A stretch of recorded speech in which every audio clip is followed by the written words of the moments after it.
In this video, we're talking about hair products that go rogue. Ever felt like your hair is playing hard to get despite drowning it in products? You lather and slather, scrunch and spray, only to find your locks look greasier than a deep-fried donut or even worse than before. But wait, are you committing hair product crimes without even realizing it? It's the classic case of product misuse. Too much and you're left feeling like you dipped your head in a vat of oil, too little and it's as if the product has vanished into thin air. Not cool. In this hair-raising expose, we uncover the oopsies of using common hair products wrong and learn what to avoid when applying so you can be sure to love your hair day in and day out. Let's go. For our first commonly misapplied product, we have the sweetheart of hair products, leave-in conditioner. This magical potion is like a hydration boost for your hair, whether it's thirsting for moisture or just needing a little TLC to maintain its luster. This product I often find to either be a love, I love leave-in conditioner. It's completely changed my hair. or hated, I hate leave-in conditioner. It doesn't even do anything to my hair. amongst women in the world. But hold on to your hairbrushes, ladies, because there is a right and wrong way to wield this magical potion. There is? The most common misuse of applying this product is by spraying it directly and only on your top layer of hair. This is a mistake for two reasons and could be the cause of why you may hate a leave-in conditioner. If you have fine hair, spritzing leave-in conditioner in this area can only lead to your hair feeling weighed down and greasy depending on the brand you use, as well as how many sprays you're pumping out. If you have coarse or medium hair, only spraying your leave-in here on the top, it's not able to get through the rest of your hair, leading to you possibly feeling like the product isn't offering you any benefits. You want to apply your leave-in conditioner in sections to evenly coat the hair so you're reaping the benefits. This is as simple as lifting your hair up with your hands to expose the hair beneath the surface layer of your hair. I like to start at my sides and then I move into the back, making sure to lift my hair to let that product through. Whether your hair is fine or coarse, you also want to avoid spraying your leave-in close to your scalp. Once you have sprayed your leave-in conditioner into your hair, you will then want to brush the product through to ensure complete coverage. The number of sprays isn't a one-size-fits-all affair, and spraying too much or too little is a common way to misuse this product. Short hair, 2 to 4 spritzes will be enough to work through your hair. If you have shorter, severely dry or damaged hair, add 2 additional sprays. If your hair is mid-length, not too damaged, not too dry, 4 to 6 spritzes should do the trick. Got Rapunzel length tresses or hair thicker than a dictionary, aim for 7 to 9 sprays.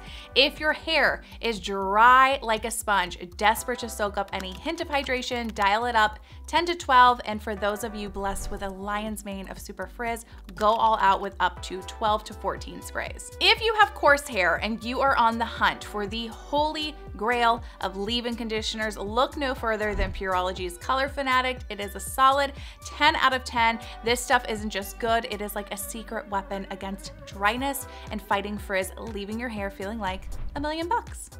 My fine hair ladies, you know my current go-to is Ouai's leave-in, and another option I love for my fine hair is IGK's Thirsty Girl leave-in conditioner. These beauties pack everything your fine strands crave without that heavy, weighed down feeling. Using these leave-in suggestions the correct way and dropping those mishaps will leave your hair light and fluffy, yet deeply moisturized, and it is like winning the hair care lottery. And speaking of winning the hair care lottery, guess who is testing out all those leave-in recommendations that you guys left me in my product must-have video? I am having so much fun trying things out. I'm a product junkie, so I really appreciate you guys taking the time to always leave a comment. I love browsing the comment section, so always keep them coming, and thanks for helping me out. How about we exchange some thoughts about hair oils?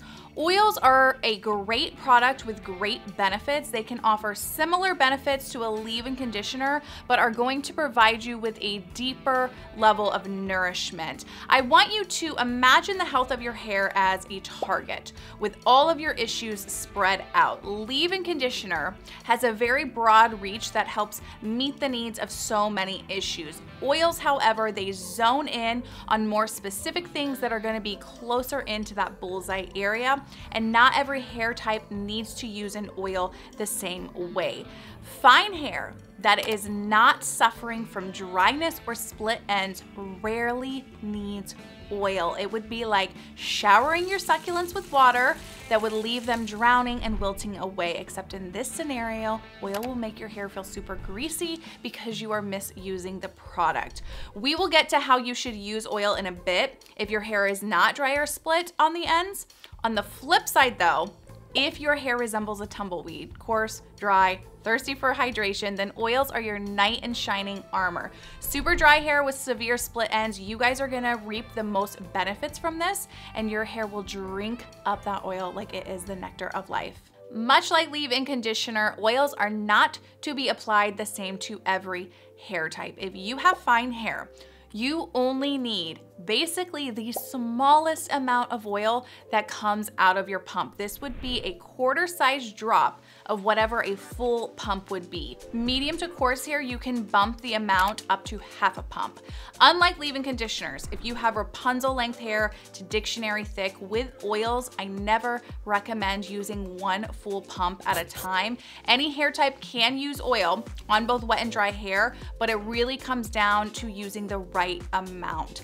Because oils are much more concentrated and heavier, they're going to grab onto the hair much easier than a leave-in spray. So when you take a full pump and then you go to run your hands through your hair, wherever it is that your hands touch your hair first, that oil is going to really coat that area. That's gonna cause one to feel like their hair is weighed down and greasy from the oil. And you're also not going to be able to evenly spread that oil through the rest of your hair. I want to hear from you guys in the comment on how you apply your products. Are you a one pump and go kind of girl? Are you apply a little at a time so you get the best results? In my 17 years as a stylist, I find my clients are either one or the other. So getting to know you better helps me continue to be able to provide you with content that's going to help you get your best hair possible. When you are using oil to help hydrate and mend your split ends, it's best to apply in sections. You can break your hair up into either 2 or 3 groups, and then starting with your quarter or half pump, rub that product in your hands like you are contemplating world domination, and then slowly apply your product through your sections of hair. If you have fine hair, coarse hair, or medium hair, and you don't find that your hair is overly dry or that your ends are overly split, I would focus using oil more as a weekly treatment to your hair. It's great to pair it post-hydrating or repair mask that you do in the shower, or another great way to use it is later in your week if your hair has dried out a bit from styling products like dry shampoo or texture spray. Dropper oils like K18 or Olaplex 7 can be used on any hair type, but very little goes a long way with both brands. Start with just 1 to 3 drops at a time. These oils work great to repair the hair, but when overused, it can actually make the hair feel a little bit brittle. Medium to coarse hair, I highly recommend Moroccanoil's original treatment. Whether you are battling dryness or brittleness, this beauty will significantly help your hair. My top picks for fine hair are the Moroccanoil Light Treatment and Pravana's Hydra Pearl. These feather light oils are the perfect way to target dry strands within fine hair, but are less heavy, and any of these oils can be applied to damp hair along with your other styling products or on dry hair. Oils, when used the correct way, should last you for several months up to even a year. If there was an Olympic event for the misuse of styling products, some would definitely win a gold medal. Products can feel like they're trying out for a game they were not meant to play, leading to a look you did not sign up for. This gold, I want to thank me and my hair products for getting the job done. Misused products in the styling category range from volume mousse to smoothing creams, root lifters, hairsprays, you name it. Pretty much all of them get misused, which leads to a lot of negativity within product reviews. When picking your product, you need to pick a product that is based on your hair type and desired look, and then apply it to your hair the right way. For stubborn fine hair, the dynamic duo of root lifter and mousse is your golden ticket to volume. I've got a golden ticket. I've got a golden ticket. Root lifters come out either as a mousse-like foam or a liquid spray. Foam root lifters such as Moroccanoil's Root Boost or Redken Guts spray directly in the area you're applying them, that you can visually see the mousse coming out of the can onto your scalp. Root lifters like Paul Mitchell's Extra Body and Living Proof's Root Lift come out as liquid sprays that have a wider reach while spraying onto the hair. This would be like taking a hose that has a stream or spray option. On stream, it shoots out more specifically to the area that you're trying to hit, versus on spray mode, it shoots out and covers more of an area. This means that you are going to apply them and the amount of product differently. You can apply either product all through your scalp or just to those VIP areas that need a boost. A foam spray, when applying, you want to apply in small, clean, precise sections. And root lift sprays, you can take a little bit larger sections as more of the product is coating out onto that section. Once either root lifter is applied, you will then use your fingers to just work that product into your scalp a bit more. Now to apply your mousse, the foam of bouncy dreams, or if misused, the stuff of nightmares.